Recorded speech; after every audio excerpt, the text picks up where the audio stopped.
And we do start here on the Plus with breaking news. An escaped prisoner from Florida caught here in the mid-state. Michael Rotuno somehow got out of a prison transport van down in the panhandle of Florida Monday. He was last spotted in Texas, but he was just arrested over in Paris, Tennessee. It's not clear yet how he was taken into custody. He's being held right now awaiting extradition back down to Florida.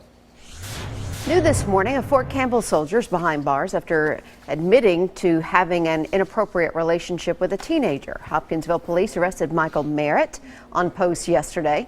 And according to the Kentucky New Era, the crime happened Christmas Day and the victim was just 15. Merritt is charged with 2 counts of sodomy.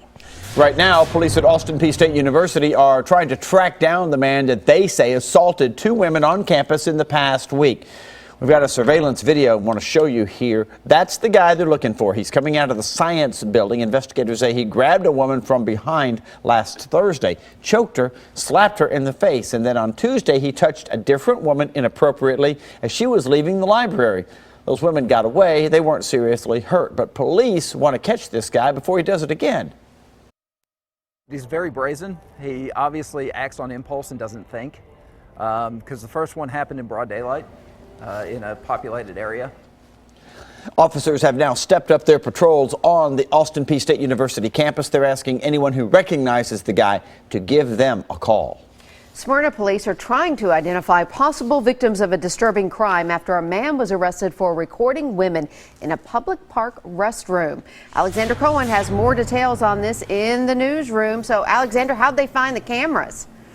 Amy, apparently police in Wisconsin tipped off police here after finding some of those photos on a computer. This apparently took place at Volunteer Park. That's on 8th Avenue in Smyrna. Now police are looking for victims to come forward so they can identify the people in those photos. William Ted Davis was arrested in Eau Claire, Wisconsin, and then again here in Smyrna for 2 separate cases. Police confiscated his computer for a privacy violation, but when they searched it, they found footage of women and children in bathrooms. Detectives found out about this case on April 1st, and they've done a sweep of park bathrooms to look for recording devices.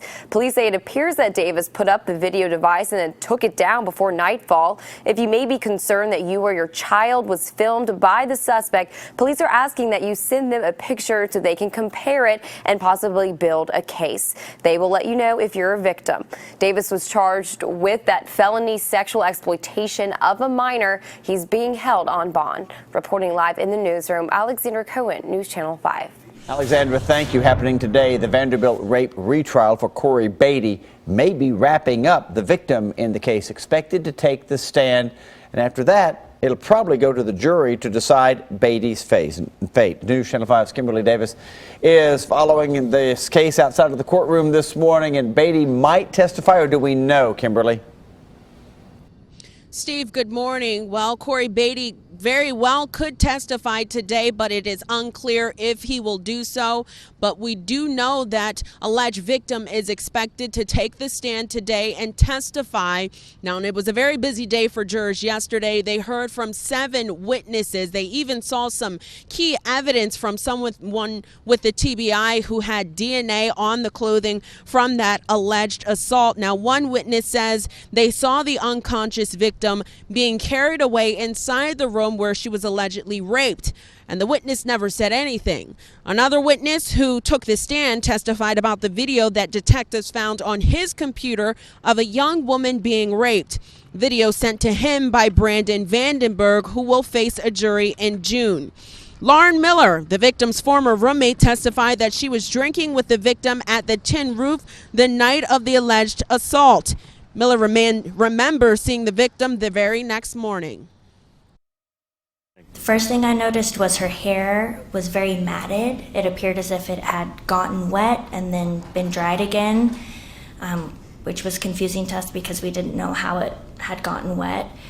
There was puke crusted in her hair. There was also vomit crusted on her shirt. Court will resume today at 9 a.m. Of course, we will be there. You can watch our full gavel-to-gavel coverage on News Channel 5 Plus. We'll also be streaming it live online at newschannel5.com. For now, we're live at the Birch Building. Kimberly Davis, News Channel 5. Thank you, Kimberly. We're seeing new video of the deadly confrontation between a woman and a Gallatin police officer. And we want to warn you, this may be disturbing for some. Get on the ground! Get on the ground! Get on the ground now! Drop it! Drop it! Investigators say LaRonda Sweat hit a Sumner County deputy with an axe when he tried to serve her with an eviction notice. He then called for backup. Dashcam video shows her approaching Gallatin police officer James Spray with that same axe.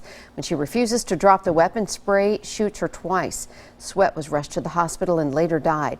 Spray is now on routine administrative leave while the TBI investigates.